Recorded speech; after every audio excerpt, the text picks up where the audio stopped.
ത്രിയാക ദൈവത്തിന് സ്തുതി. ഏറ്റവും പ്രിയപ്പെട്ട ഭാഗ്യവചനധാര ശ്രോതാക്കളെ, ഏവർക്കും യേശു ക്രിസ്തുവിന്റെ ധന്യനാമത്തിൽ എന്റെ സ്നേഹവന്ദനം. വീണ്ടും ഒരു പ്രാവശ്യം കൂടി പ്രോഗ്രാമിലേക്ക് ദൈവവചനവുമായി കടന്നു വരുവാൻ ദൈവം ചൊരിഞ്ഞ കൃപയ്ക്കായി ദൈവത്തിന് നന്ദിയോടെ സ്തോത്രം ചെയ്യുന്നു. ഒരു വിശുദ്ധ നോമ്പിലേക്ക് പ്രവേശിക്കുവാൻ കാത്തിരിക്കുന്ന നമുക്ക് ഇന്നത്തെ അല്പസമയത്തെ ചിന്തയ്ക്കായി 1 ദിനവൃത്താന്തം 4:9-10 വാക്യങ്ങളാണ് തെരഞ്ഞെടുത്തിരിക്കുന്നത്. യബ്ബേസ് തന്റെ സഹോദരന്മാരെക്കാൾ ഏറ്റവും മാന്യനായിരുന്നു.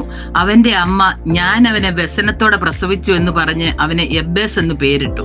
യബ്ബേസ് ഇസ്രായേലിന്റെ ദൈവത്തോട്, നീ എന്നെ നിശ്ചയമായി അനുഗ്രഹിച്ച് എന്റെ അതിർ വിസ്താരമാക്കുകയും നിന്റെ കൈ എന്നോട് കൂടെ ഇരുന്ന് അനർത്ഥം എനിക്ക് വ്യസന കാരണമായി തീരാതെ വണ്ണം എന്നെ കാക്കുകയും ചെയ്താൽ കൊള്ളായിരുന്നു.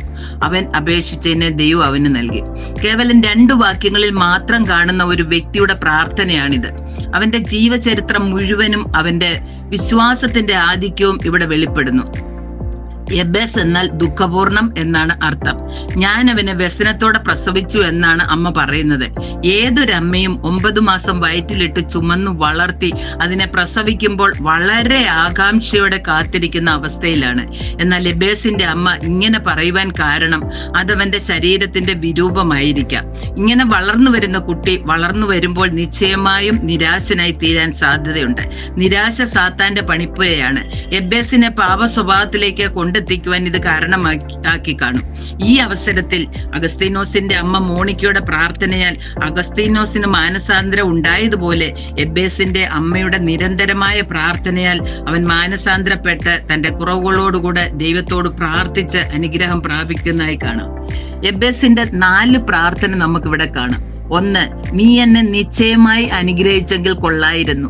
അനുഗ്രഹം എന്ന് പറയുന്നത് ധാരാളം പണമോ ഉയർന്ന ജോലിയോ ജീവിത സൗഭാഗ്യങ്ങളോ ഒന്നുമല്ല. ഒന്നുമില്ല എങ്കിലും എന്നെ കരുതുന്നവൻ ഒരു ദൈവം എന്റെ കൂടെ ഇരുന്ന് എന്നെ വഴി നടത്തുമെന്ന ഉറച്ച ബോധ്യമാണ്. 118 സങ്കീർത്തനം 16 വാക്യത്തിൽ പറയുന്നത്, ഞെരുക്കത്തിൽ ഞാൻ യഹോവയെ വിളിച്ചപേക്ഷിച്ചു, യഹോവ എനിക്ക് ഉത്തരമരളി എന്നെ വിശാല സ്ഥലത്താക്കി എന്നാണ്. രണ്ടാമതായിട്ട് യബ്ബേസിന്റെ പ്രാർത്ഥന എന്റെ അതിർ വിസ്താരമാക്കണമെന്നാണ്.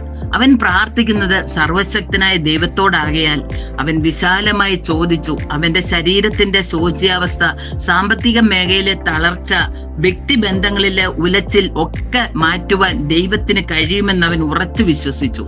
യോബിന്റെ പുസ്തകം 42:12 വായിക്കുമ്പോൾ ഇങ്ങനെ യഹോവ അവന്റെ പിൻകാലത്തെ മുൻകാലത്തേക്കാൾ അധികം അനുഗ്രഹിച്ചു എന്ന് കാണാൻ സാധിക്കും.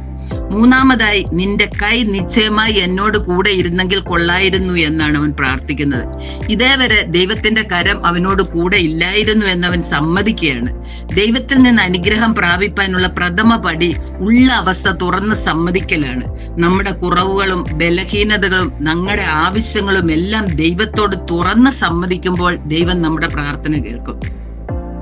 4, യബ്ബേസ് പ്രാർത്ഥന അവസാനിപ്പിക്കുന്നത് ശ്രദ്ധേയമാണ്. നിശ്ചയമായും അനർത്ഥം എനിക്ക് വ്യസന കാരണമായി തീരാതെ വണ്ണം എന്നെ കാക്കുകയും ചെയ്തുവെങ്കിൽ കൊള്ളായിരുന്നു. കഴിഞ്ഞ കാലങ്ങളിൽ അവന്റെ ജീവിതം വ്യസനം തന്നെയായിരുന്നു. അവന് മാത്രമല്ല, അവനോട് ബന്ധപ്പെട്ടവർക്കും.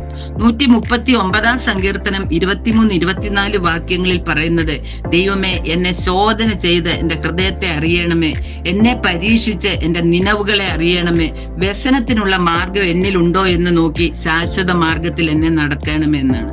നമ്മുടെ ജീവിതത്തിലെ വ്യസനത്തിലുള്ള കാരണം കണ്ടെത്തി ശോധന ചെയ്യുവാൻ ഇടയാകണം. യബ്ബേസ് വിശ്വസിച്ചുകൊണ്ട് പ്രാർത്ഥിച്ച് അവന്റെ അവസ്ഥയ്ക്ക് മാറ്റം വരുത്തി. ദൈവമാണത് ചെയ്തത്, പക്ഷെ യബ്ബേസ് ആണ് അത് ഉണ്ടാക്കിയെടുത്തത്. യബ്ബേസിന്റെ വിശ്വാസമാണ് അസാധ്യങ്ങളെ സാധ്യമാക്കിയത്. അപ്പോൾ യബ്ബേസിന്റെ സഹോദരന്മാരെക്കാൾ അധികം മാന്യനാക്കി യബ്ബേസിനെ ദൈവം മാനിച്ചു എന്ന് കാണാം.